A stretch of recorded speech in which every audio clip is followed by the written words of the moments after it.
Le DAF Fresh Morning, c'est 104.5 tonnes de bonne humeur. Tous les matins sur Urban FM.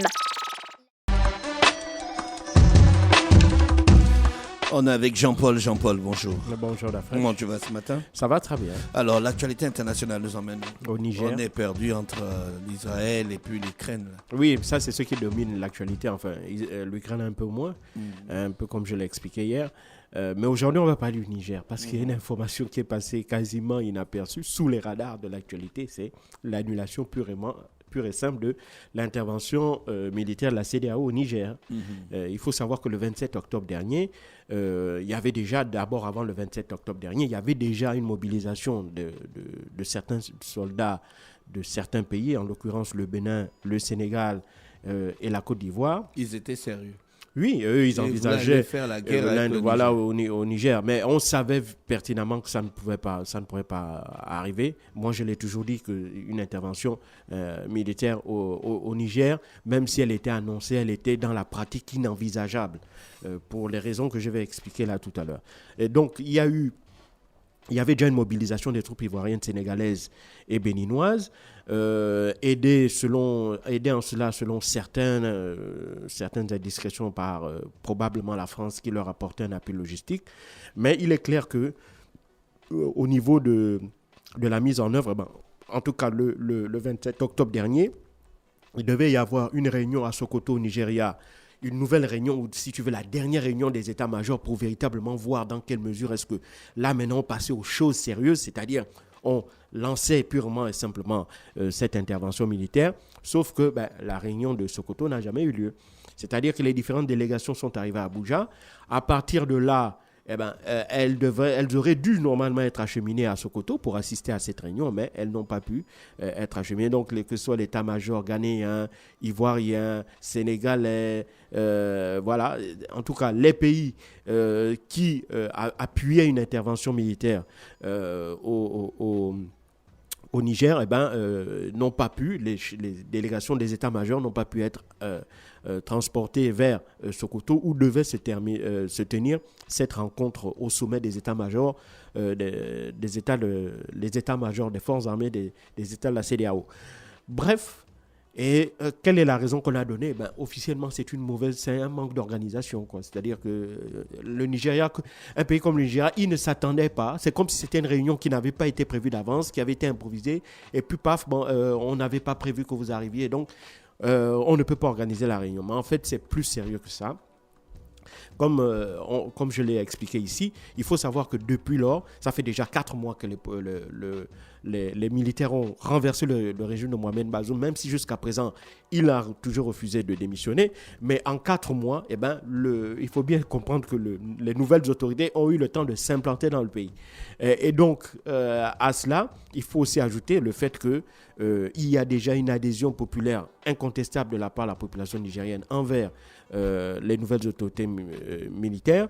Il y a aussi le fait que organiser une intervention militaire avec l'objectif, dit-il, de ramener Mohamed Bazoum au pouvoir. Mohamed Bazoum qui est retenu prisonnier par ces mêmes militaires dans l'enceinte de la présidence même de Niamey, d'un point de vue pratique, d'un point de vue opérationnel, d'un point de vue militaire et stratégique, ça aurait été difficile à mettre en œuvre. D'autant plus que le temps de déclencher l'intervention, le pire pourrait être arrivé, c'est-à-dire que les militaires pourraient purement et simplement exécuter Mohamed Bazoum et sa famille. Et donc, ensuite, quel aurait été l'intérêt donc, de cette intervention? Donc, il y a ça. Et puis aussi, il y a le coût humain. Il faut savoir que, par exemple, la Côte d'Ivoire est le seul pays à avoir donné le chiffre de soldats mobilisés. Environ 850 hommes. C'est à peine un contingent. Face à 50 000 soldats, 50 000 militaires ou membres des forces de défense et de sécurité nigériens, ça ne vaut pas la peine parce que les règles élémentaires en matière de stratégie militaire voudraient que lorsque vous lancez une offensive, il faudrait que vous soyez à 3 contre 1. Il faut un ratio de 3 contre 1 pour pouvoir avoir une chance d'avoir la victoire. Or, lorsque l'on regarde les chiffres sur le terrain, des soldats, de la mobilisation des soldats, on voit qu'on est très très loin de ce ratio-là, de 3 contre 1. Ça, c'est la première chose. La deuxième chose, c'est que même au sein de la CEDEAO, il y a certes des pays en guerre, le Nigeria, le Ghana, le Burkina, la Côte d'Ivoire, le Bénin, le Sénégal. Mais il y a d'autres pays qui sont totalement contre. On a Lomé, on a le Togo. Faure Gnassingbé, lui, est totalement opposé et il joue même un rôle de médiateur. C'est celui qui, régulièrement dans le ministre des Affaires étrangères, fait des va-et-vient entre Niamey et les autres capitales d'Afrique de l'Ouest. Donc le Togo a une position totalement contre. Il y a d'autres pays qui sont beaucoup plus nuancés, tels que le Libéria ou la Guinée-Bissau, qui l'ont déjà fait savoir qu'ils étaient totalement contre cette pratique-là. Et donc, cette idée-là, et ensuite, il ne faut pas aussi oublier que en septembre dernier, il y a eu la création d'une alliance des États du Sahel entre le Burkina Faso, le Niger et le Mali. Donc, cette alliance des États du Sahel, c'est une alliance défensive qui voudrait que si un des 3 États est attaqué militairement, les 2 autres États déclarent la guerre aux États belligérants et entrent aussi dans la danse. Donc, ça aurait pu pour effet aussi d'embraser la région avec l'intervention, avec le fait que ce conflit-là puisse s'élargir au Burkina Faso et au Mali. Et donc ça, évidemment, ça aurait signé purement et simplement la fin de la CEDEAO. Et c'est ce que le ministre nigérien de l'Intérieur l'Intérieur et la Sécurité, avait notamment annoncé lors du Forum pour la paix et la sécurité qui s'était tenu le 22 octobre dernier à Lomé. Il faut savoir que donc, le général Mohamed Boubacar Toumba avait tout purement et simplement annoncé qu'une intervention militaire de la part des États de la CEDEAO signerait donc la fin de la CEDEAO. Et puis, il faut aussi bien comprendre qu'au niveau du voisin nigérian, sur lequel les va-t-en-guerre avaient posé beaucoup d'espoir, il faut aussi savoir que la France avait énormément essayé de faire un plaidoyer auprès des autorités d'Abuja pour que celle-ci soit le fer de lance d'une potentielle intervention militaire au Niger. Il semblerait que le Nigeria ait fait volte-face pour 2 raisons. La première, c'est que déjà le Sénat nigérian, qui est l'organe habilité à autoriser le gouvernement à entrer en guerre, avait depuis le début annoncé son opposition. Et puis la deuxième chose, il faut savoir que le Nigeria et le Niger partagent près de 2000 km de frontières. Il y a 16 États. Il y a 15 États, sur les 36 qui composent l'État fédéral nigérian, il y en a 15 qui sont sur la frontière avec le Niger. Et les gouverneurs de ces 15 États avaient régulièrement la pression des chefs religieux et des chefs traditionnels au sein des localités qui sont frontalières avec le Nigeria, avec le Niger, et ces chefs religieux et ces chefs traditionnels ont toujours expliqué aux gouverneurs de ces États-là qu'ils étaient contre une intervention militaire au Niger. Pourquoi ? Tout simplement parce que ce sont les mêmes populations, ce sont les mêmes peuples, ce sont les mêmes communautés de part et d'autre de la frontière. Et donc, s'attaquer au Niger n'aurait aucun sens parce que ce serait comme si des Nigérians s'attaquaient à eux-mêmes. Et donc, de ce point de vue-là, il aurait été clair qu'une intervention militaire des troupes nigérianes au Niger aurait eu des incidences à la fois politiques, sociologiques et voire même économiques sur le pays. Parce qu'il faut déjà savoir que le fait d'avoir ordonné la fermeture des frontières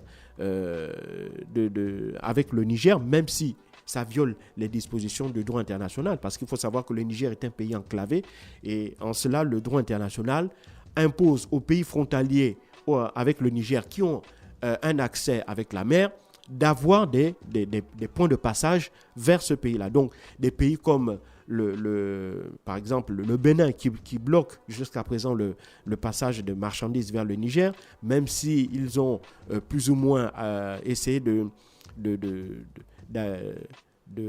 rendre flexible cette interdiction en permettant par exemple le passage de médicaments, en permettant le passage de produits alimentaires de première nécessité, mais n'empêche que le mal est fait.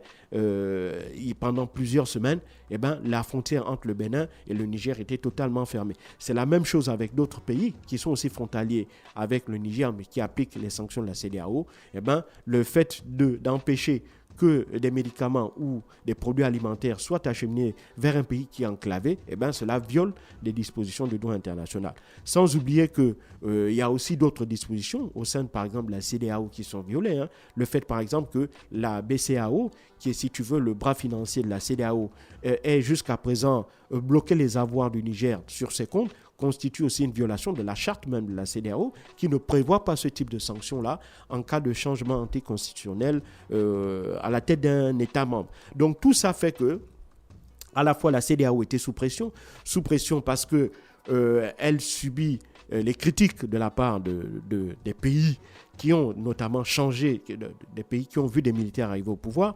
Ces pays-là reprochent notamment à la CEDEAO le fait que lorsque ces pays-là expliquaient qu'elles avaient besoin du soutien des pays membres de la CEDEAO pour faire face à la menace djihadiste, le Burkina Faso et le Mali en l'occurrence, eh ben, aucun pays n'a mobilisé le contingent pour aller les secourir pour faire face à la menace djihadiste. Or là, parce que on a décidé les militaires d'un pays ont décidé de changer de président, même si cela s'est fait de manière antidémocratique, eh ben, le fait de mobiliser des militaires pour aller le restaurer au pouvoir est très mal perçu par les populations, notamment les populations nigériennes et plus globalement les populations des pays de la CEDEAO. Donc, pour toutes ces raisons-là, à la fois politiques et surtout militaires, parce que d'un point de vue stratégique, d'un point de vue opérationnel, la mise en œuvre d'une telle opération aurait été très coûteuse en vie humaine, en matériel et en finance. Et donc, les États ont dû se rendre compte qu'en réalité, ils n'ont pas la capacité de mener une telle opération et qu'ils ont commis par ailleurs une faute politique en annonçant déjà, dès la prise de pouvoir le 26 juillet dernier par les hommes du général Tchiani, de la prise du pouvoir, donc du renversement de Mohamed Bazoum, le fait d'avoir annoncé déjà qu'ils avaient en option une intervention militaire, c'est une faute politique, parce que qui dit annoncer une intervention militaire, ça veut donc dire que vous mettez sur vos tables la crédibilité de cette institution. Donc il est clair que lors de la réunion, le prochain sommet des chefs d'État et de gouvernement de la CEDEAO qui va se tenir le 10 décembre prochain à Abuja, au Nigeria, la question sur certainement la justification de l'annulation de cette intervention militaire va être donnée, une explication, parce qu'officiellement, il n'y a pas d'explication qui ait été donnée, mais le 10 décembre prochain, on attend ce que les chefs d'État vont dire. Et deuxièmement, les chefs d'État vont donc devoir réfléchir à trouver une solution qui puisse permettre une sortie par l'eau, c'est-à-dire une sortie qui soit à la fois politiquement acceptable, aussi bien pour les autorités de Niamey que pour les autorités, que pour la direction de la CEDEAO. Et donc pour cela, il va donc falloir que des canaux diplomatiques soient remis en place, et je pense que les discussions ont repris. Ça, on le sait déjà. Elles ne le sont pas encore de manière officielle, mais on sait que le Togo travaille énormément pour cela. Mais ce qui est clair, c'est que les chefs d'État, en réalité, ont fait preuve, pour une fois, à mon avis, les chefs d'État de la CEDEAO ont fait preuve, pour une fois, de pragmatisme, parce qu'en sachant que, un, ils n'avaient pas, en réalité, les moyens de mener une intervention militaire, et que, deux, cette intervention aurait été catastrophique parce qu'elle aurait sonné la fin de la CEDEAO, et donc ça aurait été un rude coup porté à cette organisation régionale. Merci Jean-Paul avec nous ce matin sur les 104.5 Urban FM, la station urbaine dans le Da Fresh Morning. On était là pour l'actualité internationale. Le Da Fresh Morning, c'est 104.5 tonnes de bonne humeur. Tous les matins sur Urban FM.